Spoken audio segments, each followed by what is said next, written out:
Hi, everyone. I decided to hop on here spontaneously. I usually am known for organizing these events that are pre planned and I plan for them weeks in advance. And you probably get DMs from me letting you know about this, about my lives. But today, I had this crazy idea after going for a walk with my dog.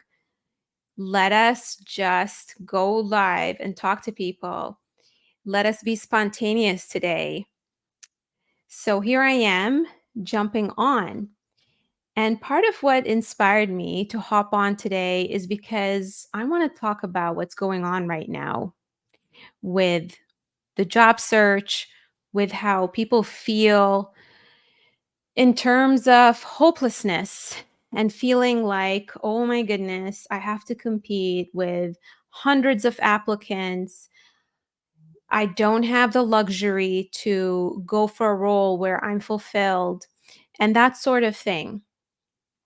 And, I've been on a lot of consultation calls where Oh my goodness. people feel like, oh my goodness, I need a new resume. I need this and that. All of these strategies are not working for me. And so I want to talk about that. I have battled with anxiety for most of my life. And I can definitely understand that need for control, that we need to do something that's going to help us get out of the situation.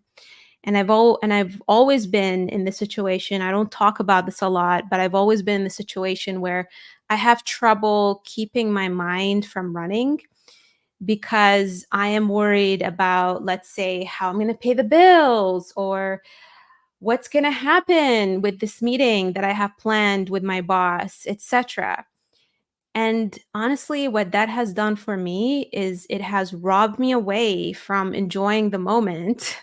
Hi, Orlando. Funny that you pop in on the day that I spontaneously decide to do a live. By the way, everyone, part of also why I had to go for that walk is because of this little guy. Do you see this little guy? This guy drives me crazy. He's 4.5 months old and he's like an energizer bunny. So I have to go for these long walks in order to get him calm. Otherwise, he'd be biting me and he'd be barking on the slide and never letting me do anything. So that's part of the inspiration of why I went for a walk today.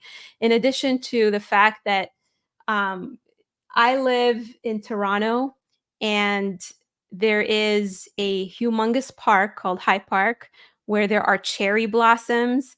So, another motivation to go outside and enjoy nature.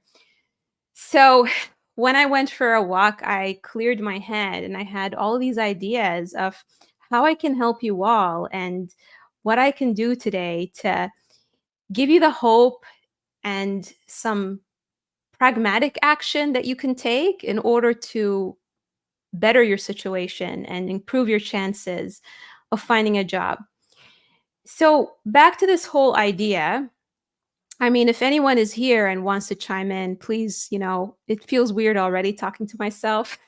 So if you can you can share with me some of your thoughts and if this resonates with you. I'm sure that a lot of you feel that things were a lot easier before, whether it's for your parents or your grandparents when it comes to finding a job, right? Everything seems to be a lot harder today, whether it is getting a house. I mean, maybe some of you have parents, right, who bought a house more easily than you. Houses were a lot cheaper before, houses were a lot easier to get before, but now it is harder. Everything has gotten harder. And with every generation, it's not going to get easier. Everything is going to get harder. Even if you talk to your parents, as an example, even if you talk to your parents and ask them, was it easier for my grandparents to get a house? They're probably going to tell you yes. So, what can we do within our control to make it easier for us? I think there are pros and cons to what's going on in this world. I feel like it has gotten competitive, but that is also because our needs have evolved as human beings. I mean, if you think about it, maybe your parents, or your grandparents were not that enthusiastic about, hey, I want to make a difference in the workplace.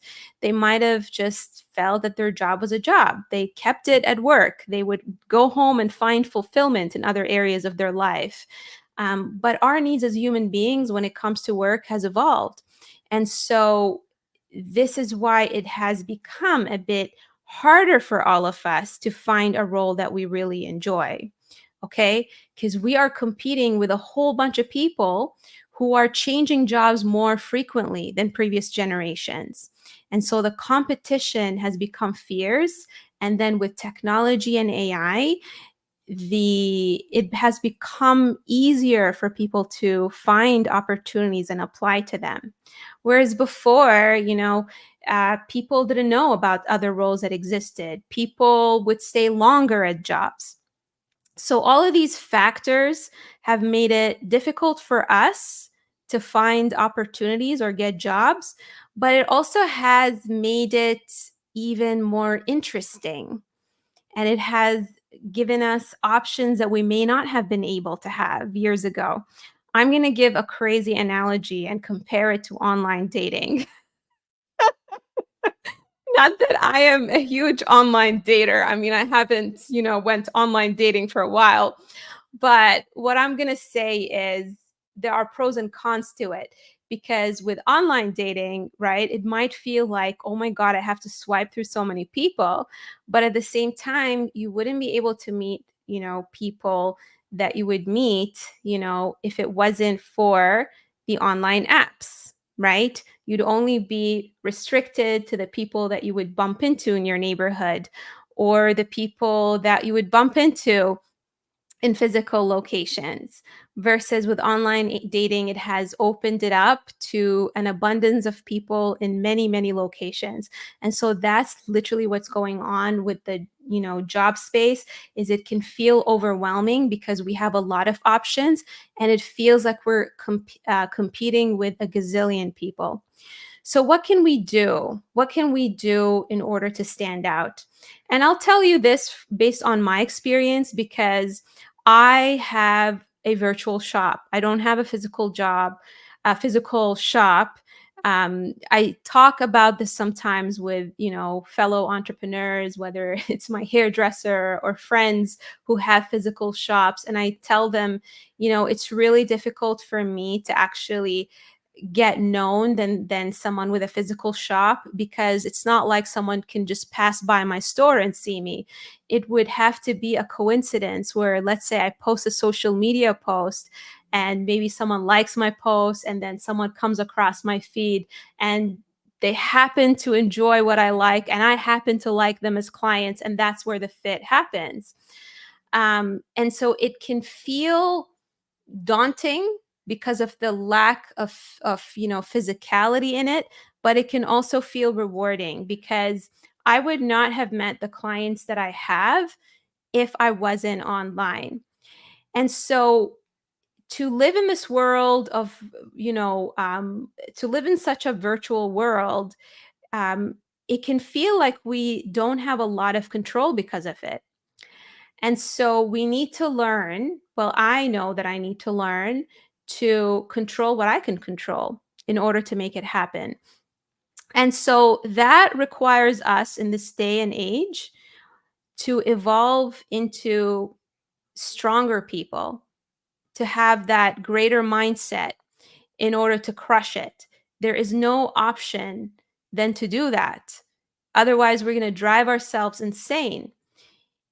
And if you can develop that resilience and grit, then you can actually have gains that are much larger than your parents and your grandparents who had it easy. And so that brings me to something.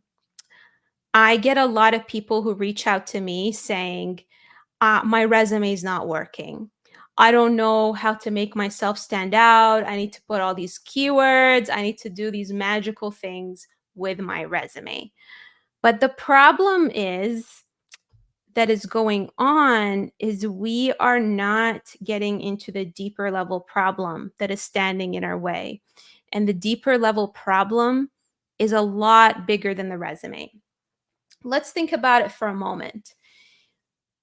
Some of you are professionals, maybe product professionals, have some understanding of marketing. Think about an organization that struggles with portraying their value, that has advertising campaigns that are not very strong.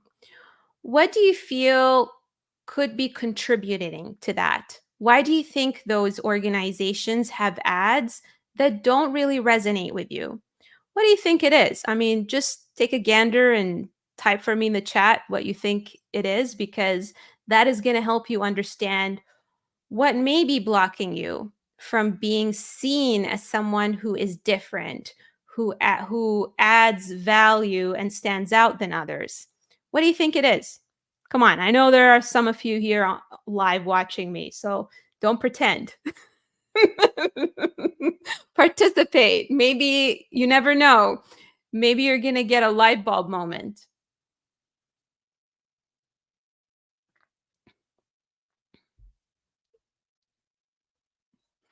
All right. Come on. Put for me in the chat. What do you think is the reason that a company who has advertisements that don't resonate, what do you think is contributing to that? Ads that are poorly designed, have unclear messaging, or do not stand out can fail to capture attention or convey the intended message. Thank you so much, John. And of course, you know the answer because you help brands drive profitability. Always good to see experts here popping in.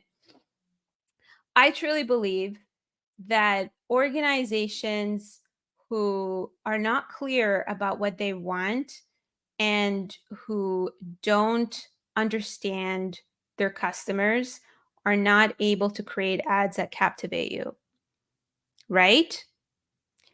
That's what it is. And so I want you to think for a moment. Oh my goodness, yes, that's another one. We've always done it this way mindset. Yes, I love that. Oh my goodness. You're all on fire today. I should do these spontaneous lives more often. Yeah. So here's the thing. When an organization is not doing well internally, when there is toxicity within, maybe there is dysfunction within, maybe they are just not ready. They are not ready to resonate with the types of clients they want to resonate. And so they need to be ready. They need to be at that point where they're ready in order to have messaging that convinces. So, what do you think is the reason that some of you are not able to articulate your value and stand out when it comes to communicating with organizations out there? There may be multiple reasons. I will tell you that one of the reasons that made it very difficult for me when I was a job seeker is honestly I was so depressed and I was tired of being rejected and I was unhappy with myself. And so I had to get over that unhappiness in order for me to be at the point where I want to share something with the world and I want to express it. So let us say if you are going through a toxic environment, that could be a big blocker as to why you're struggling with putting some messaging on your resume, right? Because if looking back at your past experiences is triggering and traumatizing for you, then it's hard to put that resume together. And there's nothing wrong with that. It just means that rather than us diving into the resume, we need to do some of that inner work.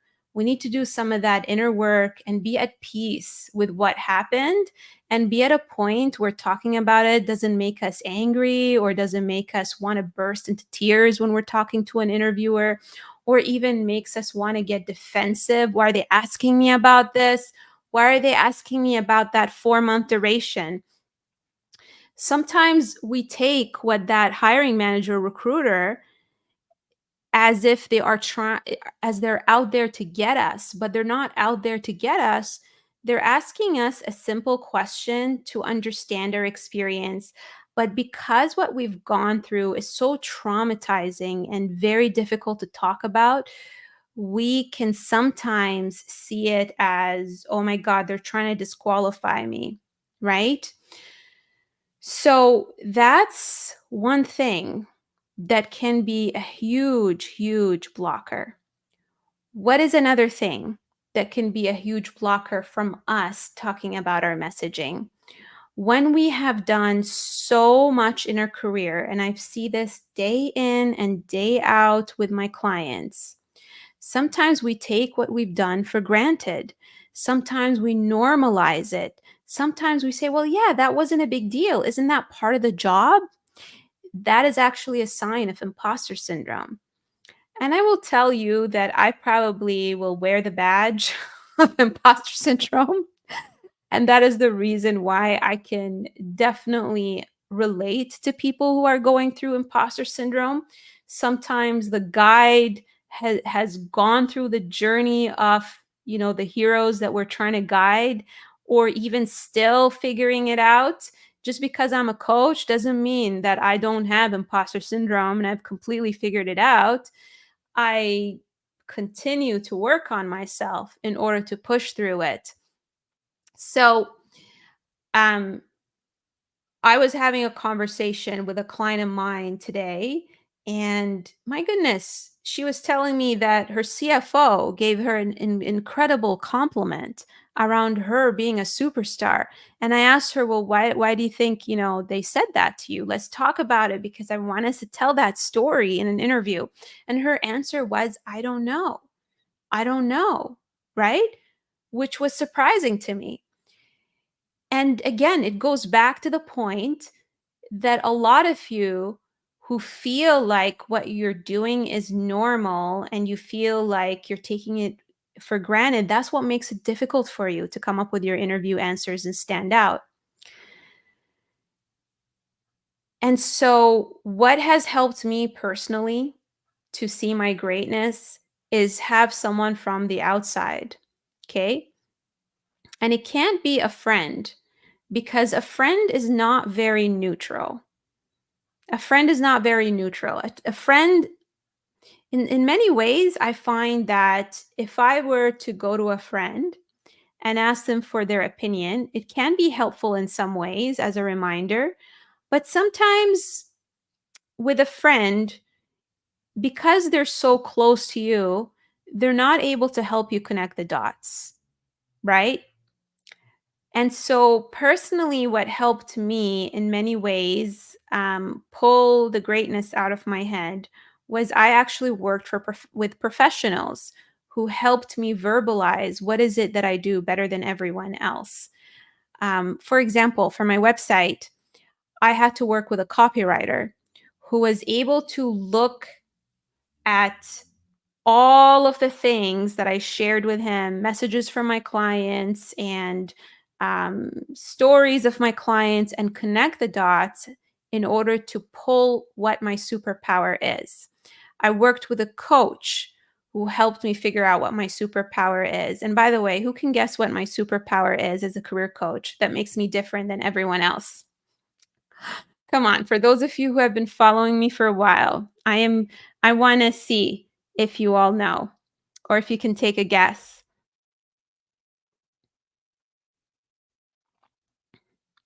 What do you think I do differently than other career coaches? So curious. Plop it in the chat if you know.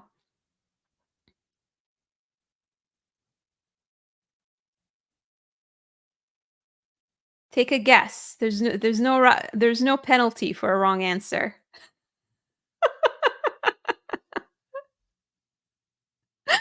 Gaming. You know what? There's a lot of truth in that though.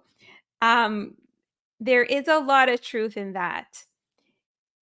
So there is the one thing, which is that I help people figure out what their career sweet spot is. Because I've been such a rebel throughout my career, and I've had a hard time pretending to be someone that I'm not, it's very important for me that people bring in their true selves into organizations. And to your point, Dan, this whole job search process and the way people learn can be extremely boring. And I don't enjoy boring people and lecturing them. So, one of the things that I love playing with my clients is games to help them articulate their value. One of the most popular games that we play is Goldilocks and the Three Bears, where we improvise in a coaching circle and basically pretend that we're either Goldilocks or one of the three bears, and pretend that we are solving a problem for the bears, based on our profession, right? So if you're a product manager, you're going to build a product that's going to help the bears. And so we play these silly exercises to get us to improvise and communicate our messaging. And yeah, so that's where the gaming comes from. I love to have fun with my clients, and I love to be myself when I teach as well, which is role modeling the whole thing about us being in flow and being ourselves at work rather than pretending we are someone we are not. So that brings me to the very main point at the beginning of this live and me deciding to get on here, which is we sometimes get overly impatient when it comes to getting results at the expense of being who we are. We try to rush the outcome of what we do because we want to get results fast instead of allowing ourselves to grow into the person we need to become in order to achieve goal XYZ. So, I'm actually going to give you all an example based on myself. My big dream, and this is the secret level dream, I swear to God, I did not have any drinks today. But if I were to have maybe like 3 drinks, by the way, I'm a light, a light drinker. So probably just the smell of alcohol would get me tipsy. Um, s- but let's say I had a drink now. And I would confess to you that my big ultimate dream is to have my own TV show. I would be my own TV host where I would have you all call in, ask me a career question. And that would be like my ultimate dream. I would want to be the Oprah Winfrey of careers, right? Now, if I were to be honest with myself, instead of being like, oh my God, I'm so frustrated, why am I not there, why don't I have my TV show, why don't I have like 200,000 followers, etc., instead of being frustrated with myself about that, I recognize that there is some personal growth that I have to go through in order to achieve that goal. It's not about me having a resume and applying to, let's say, a sharing with a producer, right? It's the fact that if I were to be honest with myself, there are things that I need to personally do and mature in order to reach that level, because with that level comes insane um responsibility.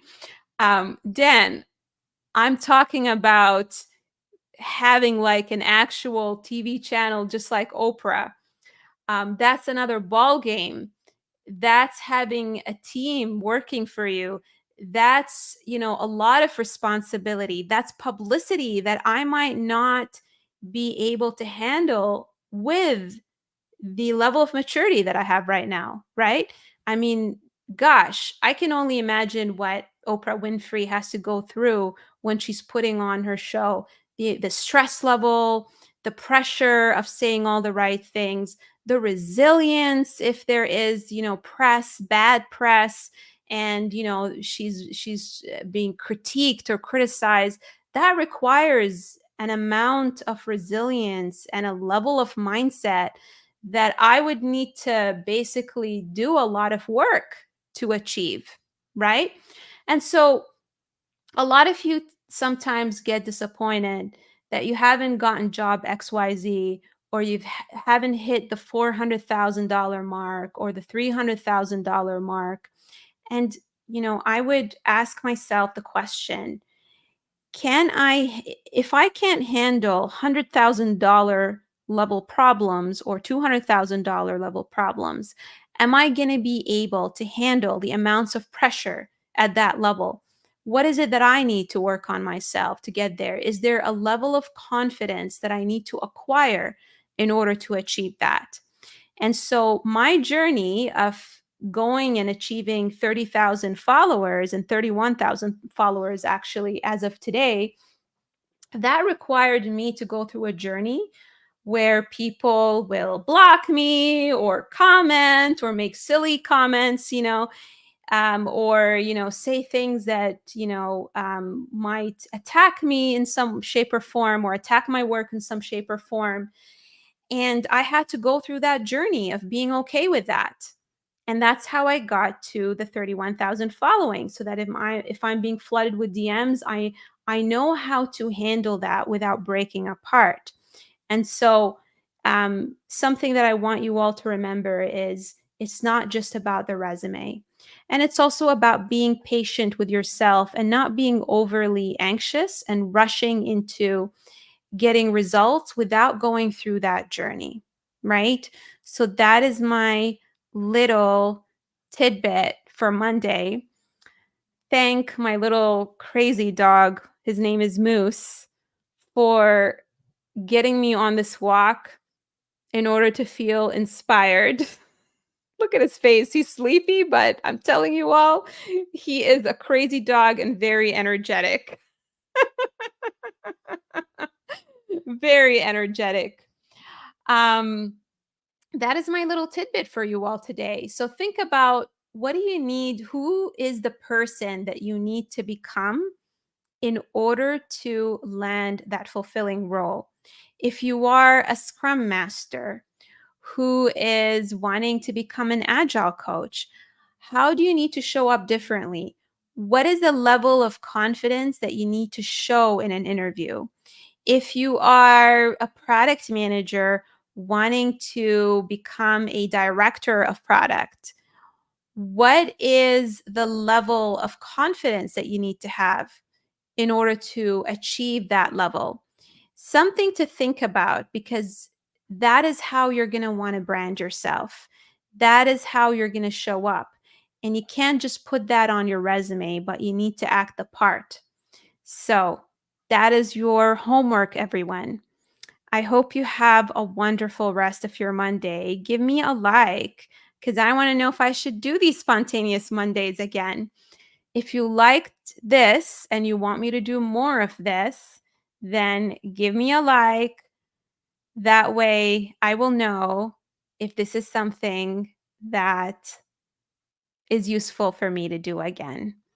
And if you have questions that you want me to answer, then I would love it if you just post them in the comments. Sometimes I wish I could meet with an infinite number of people on free consultation calls, but unfortunately, with the number of following that I have and trying to be fair to everyone, it's very difficult for me to do that. So, what I try to do as much as I can, because I know what it feels like to not have support, or maybe sometimes not afford the support, is to post content, to do these lives, to create content. So if there is something specifically that you're battling with, whether it is your confidence, whether it's your messaging, if there is a specific question or a topic that you want me to address, do me a favor and put it in the comments, because that is going to allow me to create content that is genuinely going to benefit you, right? So do that for me as a favor. I really appreciate you, everyone. Thank you so much, Judy, for your kind words. You are awesome. And we'll say goodbye from Moose and I. Moose the warrior who's falling asleep. Thanks, everyone.